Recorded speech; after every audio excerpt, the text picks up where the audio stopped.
Hello everybody, I'm Jussi Halmatia from Sweden, representing Saab Aeronautics. It's my pleasure to be back here in Colombia, beautiful Bogota. Slight my background, why I'm here. I'm here to support our business opportunities in Colombia.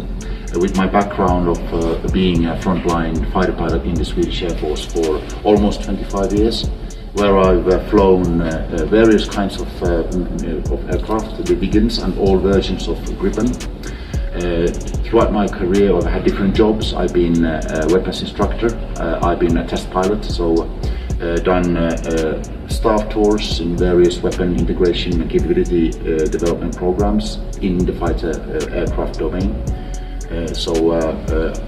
Flying background wise, close to 2,500 hours. When I was a test pilot, I've had the opportunity, the privilege of flying most of the modern Western fighters and trainers, such as Rafale, Eurofighter, F-16, F-15s and many others.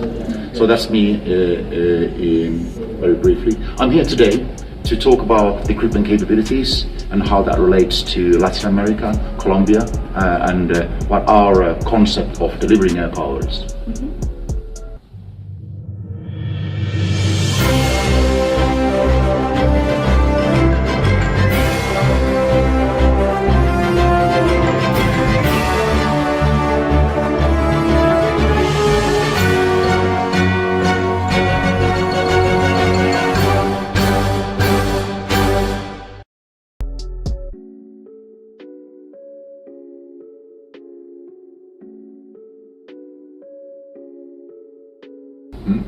Yeah, that's a great question, and that's really in the essence of things why we are here.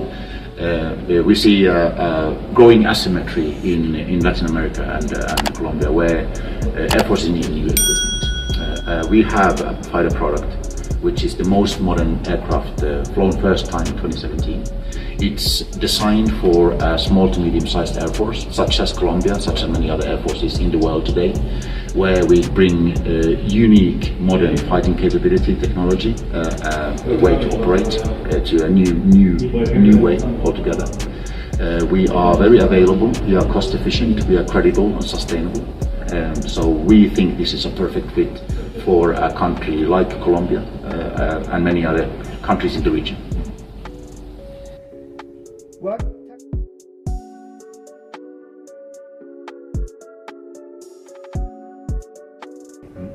That's a really great question, and the simple answer is really that this kind of threat, the Russian legacy systems, fighters, bombers, surface-to-air missile system radars, this is exactly the kind of threat that Gripen E and other Swedish systems have been designed to beat. So that means that we have very powerful electronic warfare, so we can jam these radar systems, survive, deliver operational effect. We have long-range, high-efficient weapons that are better than the adversaries.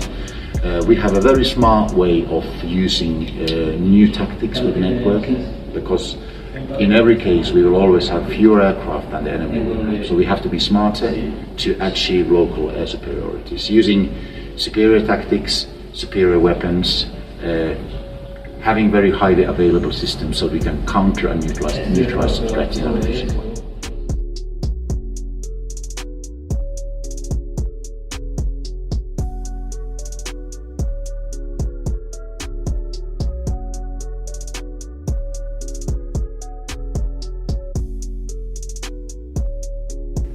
Great question. So the multi-domain operations of today requires connectivity, which you achieve by tactical data links. So sharing and receiving information, not only within a formation of aircraft such as Gripen, but also to send and receive information to other platforms. It can be command and control platforms, but also naval ships. It can be ground-based air defense units. It can be army units.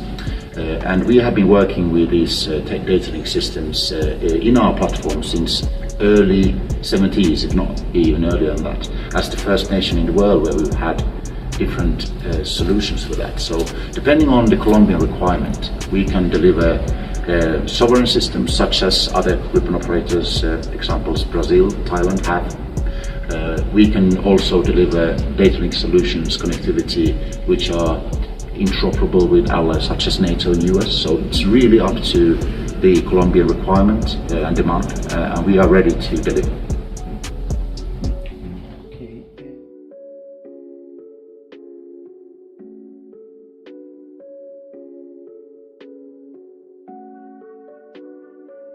Yeah, the range and endurance, it's kind of for us human beings, a physical factor which we can visualize easily. But I would say range and endurance is really about what is the task or the mission that your platform is supposed to do.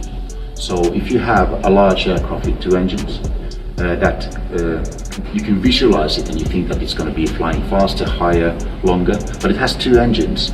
It has bigger drag, so it doesn't automatically mean that this larger aircraft will be more efficient in the combat. Because now, I mentioned it in earlier question, first question, where you now develop new tactics with data link, special functions where you share information. So tactics is changing, where we see platforms that fly fast, high for long periods of time is no longer the winning concept in modern aerial combat. We want to be smarter and not really be bound by the physical kind of sizes and formats that you have.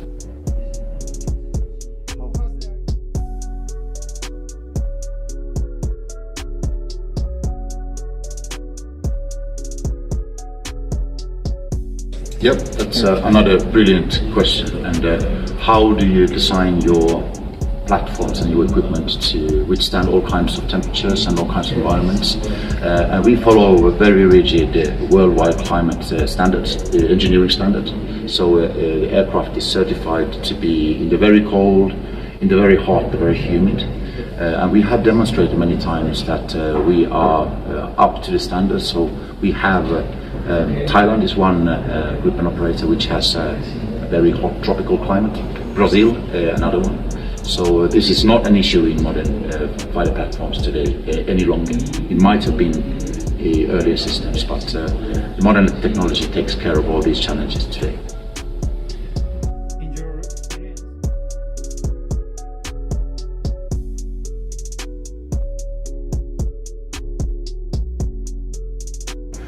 I think it's about what is your nation's doctrine. Normally, most nations want to defend their nations. So you want to create credible, sustainable and cost-efficient offensive air posture, so the combat power that your fighter jets want to do. And you want to do that to solve your military problem, to neutralize a threat against your borders. So you need to have a number of aircraft. Maybe you can afford 20, 30, 40, which is a nominal number, but to keep them available. So you can fly them every day. You can fly 6, 8, 10 aircraft, 5, 6 times a day in, day out, day 3, day 4, for 14 days, for 21 days. And this is where we have developed Gripen to be able to do. So you can neutralize the threat. And also the second and last one I'll say here, the flexibility to operate your aircraft from almost anywhere, from smaller airstrips, from highways. That's what will give you the ability to neutralize the threat. Long question, long answer, but it's an important one.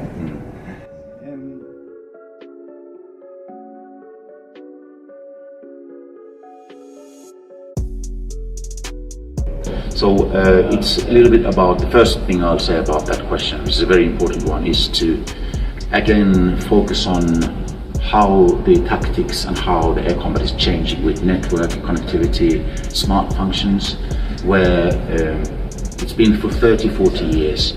The aircraft that flies the highest, the fastest, the longest will win. That's no longer true. Everything is now changing. We get also the question of validation of, is the Gripen really combat proven? It's a strange aircraft that lives in northern Sweden somewhere. But that's not really true either. So we've used the Gripen for about 15 years. 2 NATO operators, Czech and Hungary, now Sweden, are using this aircraft every day to patrol borders against a Russian threat. 2011 we had an operation when Libya was burning with Mr. Gaddafi of making trouble.